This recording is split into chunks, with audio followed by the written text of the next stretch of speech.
xibaar yu wér te wóor ca tàng ba abonnez-vous pour ngeen di mën di jot suñuy vidéo. dal leen ak jàmm seen chaîne bi di Buzz 221 HD kii di Barthélémy Dias yaa ko personnalité politique bu kenn dootu présenté ci réew mi di Sénégal di njiitalu parti politique bu ñu dippee Sénégal bi ñu bokk démb ci nemmeeku tour bi mu daan amal di daan tox mbokkam yi nga xam ne ñoom ñoo ay jege ñaaleem yëkkati woon na foofay ay kàddu daal di ŋàññ bu baax a baax régime bu bees bu fi daal di nekk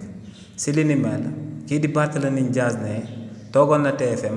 daal di xamal Sénégalais yi que ne boo moytuwul nguur gi fii ak 2027 mun naa daal di nërmeelu waaye ne nu mu gisee tolof-tolof yi nga xam ne Sénégalais yi ñoo ngi koy jànkonteel waaye tamit nu mu gisee Sénégalais yi ni ñu ibbee seen bët actuellement daal di xam que ne nguur gi dañoo daal di tële mais loolee day daal di firndeel que ne actuellement ci réewu Sénégal bés bu ñu jëm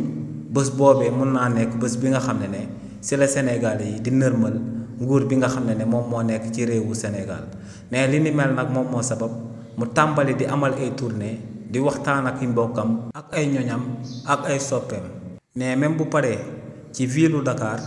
ne day daal di bàyyi ko foofee daal di amal ay tournée jëm ci gox ak goxaat yu daal di nekk ci réewu Sénégal ne tamit bokk na si lu sabab mu génnoon di daan wax moom ak askanu Dakar te moom mooy que ne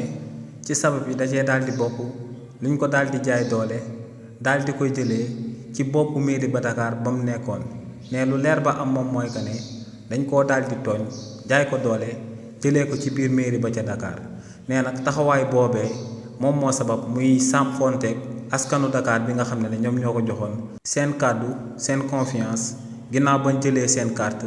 daal di ko koy sàndil. xibaar yu wér te wóor ca tàng ba abonnez-vous pour ngeen di mën di jot suñuy vidéo.